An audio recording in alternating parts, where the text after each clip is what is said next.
Hoy chicos les voy a hablar sobre la nutrición y la salud y cómo la nutrición juega un papel preponderante en nuestra salud tanto física como también mental.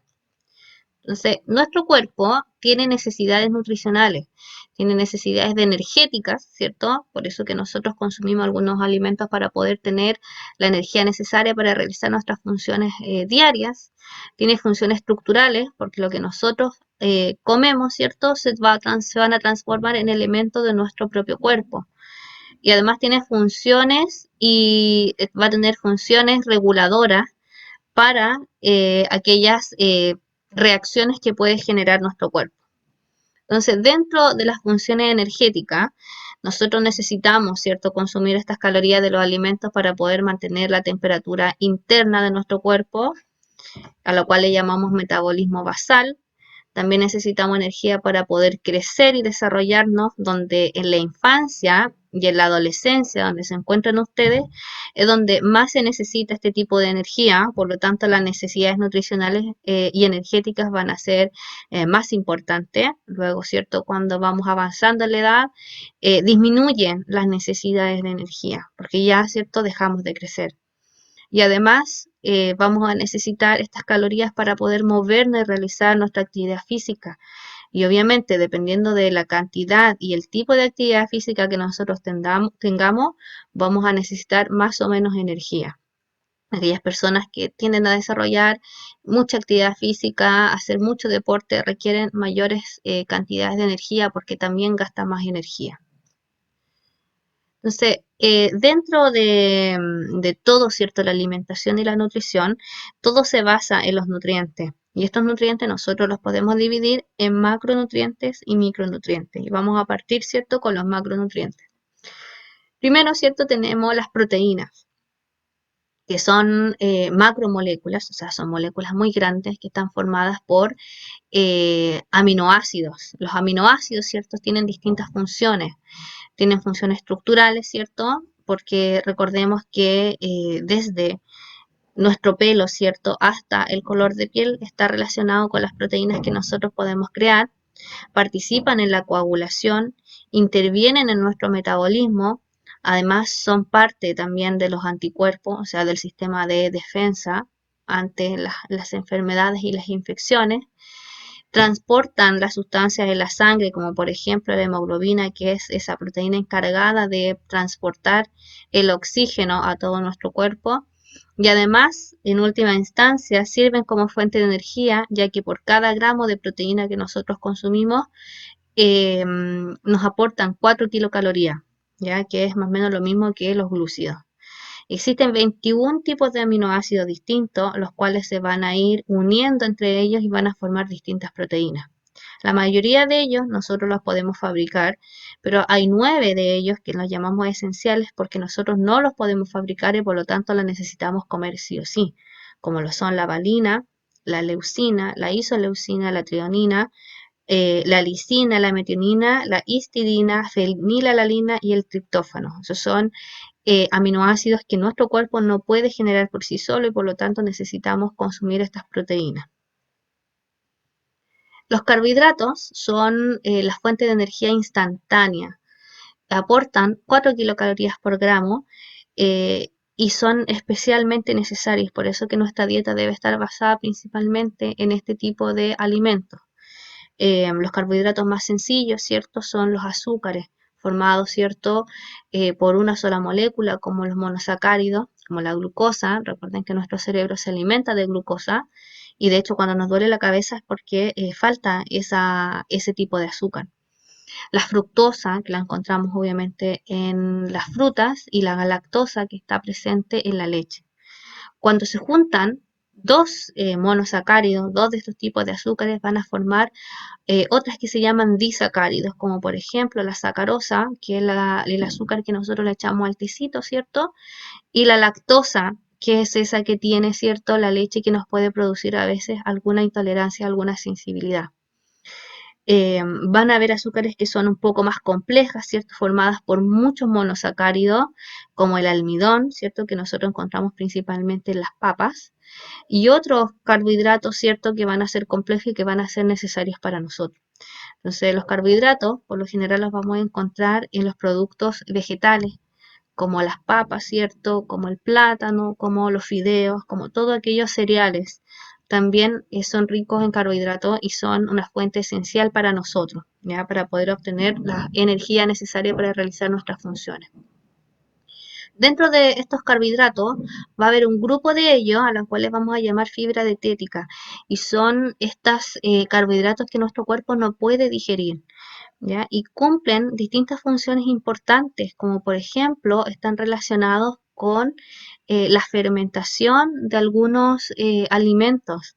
La flora bacteriana que nosotros tenemos ahí en nuestro intestino se alimenta de estas fibras y por lo tanto, ¿cierto? Sirven como colchón para poder generar algunas proteínas, algunas vitaminas esenciales para nosotros. Y además, el consumo de fibra hace que nuestras heces sean más ligeras y por lo tanto, ¿cierto?, sean más fáciles de evacuar.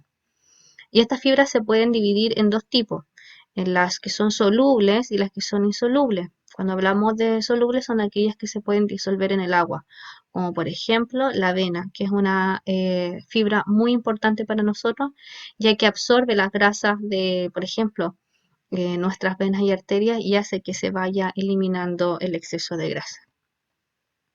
Y las grasas, que su función principal es una fuente de energía concentrada, la cual nosotros guardamos para más adelante cuando tengamos un déficit calórico.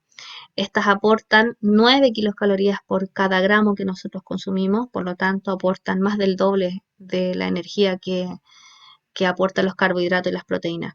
Es por eso que su consumo debe ser moderado, ¿ya? Pero las grasas no son malas. Hay que entender que hay grasas que son bastante importantes para nosotros, como por ejemplo, porque cumplen funciones estructurales de las membranas celulares. Recuerden que esas membranas están hechas con fosfolípidos, o sea, son grasas. Además, ayudan a la absorción y el transporte de algunas vitaminas que las llamamos liposolubles y además, ciertas forman parte de las hormonas, como por ejemplo esas hormonas sexuales que nos ayudan a desarrollar nuestras características eh, femeninas o masculinas dependiendo de la hormona. Por lo tanto, es importante, pero obviamente no se debe consumir en exceso.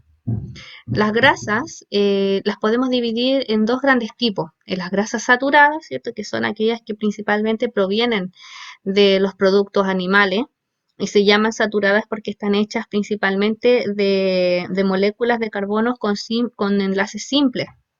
¿Ya? ¿Y cómo nosotros las podemos distinguir a simple vista? Súper fácil, son sólidas a temperatura ambiente.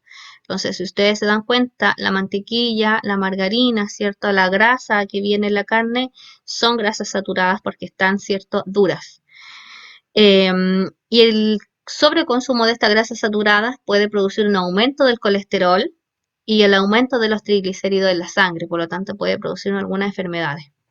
Y las grasas insaturadas son aquellas que presentan dobles enlaces y además tienen una particularidad que le vamos a llamar nosotros que son cardiosaludables, ya que tienen un tipo de colesterol que se llama el colesterol bueno. Nosotros le decimos, pero en realidad es HDL. O sea, que son colesterol de alta densidad. O sea, HDL significa High Density Lipoprotein, si mal no recuerdo.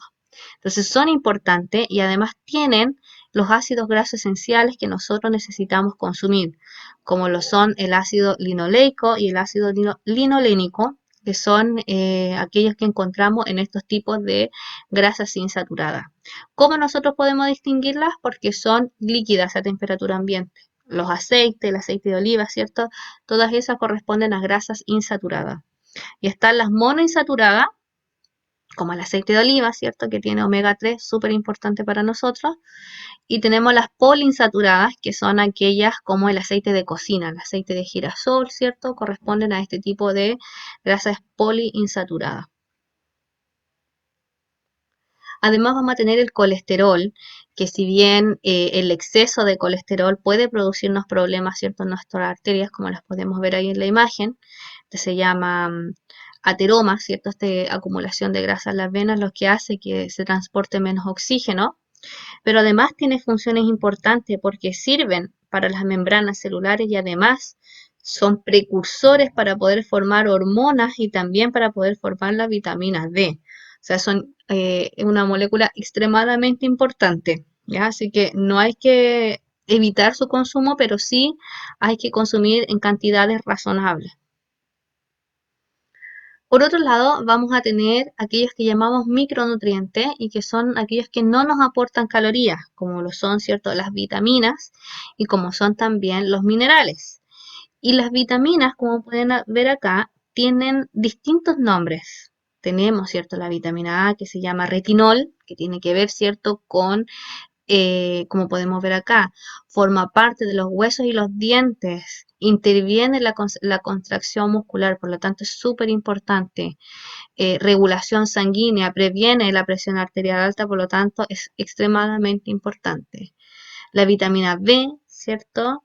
El colicalciferol, ¿cierto? Que es extremadamente importante porque está relacionada con la absorción de calcio. O sea, las personas que tienen bajo consumo de vitamina D tienen problemas en sus huesos. El tocoferol, ¿cierto? La vitamina E, que protege las paredes de los vasos sanguíneos, es un antioxidante importantísimo. La vitamina K, ¿cierto? La filoquinona, que interviene en la coagulación, por lo tanto, bajas cantidades o bajos consumos de vitamina K va a producirnos problemas de coagulación. La vitamina B1, tiamina, ¿cierto? Que tiene que ver con las funciones del sistema nervioso. La riboflavina, ¿cierto? Que tiene que ver con el metabolismo de los carbohidratos, las grasas y los lípidos, o sea, tiene que ver con nuestra digestión. Entonces, las personas que tienden a tener la piel bastante maltratada es porque tienen bajo consumo de la riboflavina, vitamina B2. La vitamina B3, ¿cierto? La niacina está relacionada también con la piel. Eh, Cuando hay poco consumo de esta vitamina, se produce una enfermedad que se llama la pelagra, que van a tener que investigar ustedes. La vitamina B6, piridoxina, ¿cierto? Está relacionada con los huesos y los dientes y además con la formación de los anticuerpos. El ácido fólico, que está relacionada con las malformaciones fetales. Por eso que las mujeres cuando están embarazadas consumen ácido fólico, porque la falta de ácido fólico evita que se desarrolle correctamente el sistema nervioso de los fetos. La vitamina B12, cobalamina, ¿cierto? Relacionada también con el sistema nervioso. El ácido ascórbico, relacionado con los tejidos conectivos. Y la biotina, ¿cierto? También extremadamente importante para la formación de los ácidos grasos que son esenciales para nosotros. ¿Ok? Y las vitaminas que nosotros deberíamos consumir, ¿cierto? Se encuentran acá. Esto, ¿cierto? Nosotros los podemos encontrar y no lo tenemos que consumir a través de suplementos, sino que simplemente con consumir vegetales variados vamos a obtener, ¿cierto? Todos estos minerales. Y otra micronutriente va a ser el agua, que es importantísimo para nuestro cuerpo. Y fíjense que dependiendo de nuestro peso y nuestra actividad física, tiene que ver con la cantidad de agua. Una persona que pesa 70 kilos tiene que consumir 2,3 litros de agua. Una persona que pesa 45, 1,8. Por lo tanto, eso de los 2 litros de agua al día es relativo para cada peso. Pues una persona que pesa casi 150 kilos tiene que tomar casi 5 litros de agua porque necesita, ¿cierto? Esto para mantener el nivel de hidratación correspondiente. Y por cada hora de actividad física que se realice, se debe consumir 1 litro de agua extra. ¿Ya, chiquillos? Así que súper importante esta información, no tiene mayores complicaciones. Recuerden que viene una guía complementaria y todas las dudas que tengan las vamos a resolver en nuestras clases de consulta. Así que nos vemos, chiquillos, y espero que estén muy, pero muy bien. Hasta luego.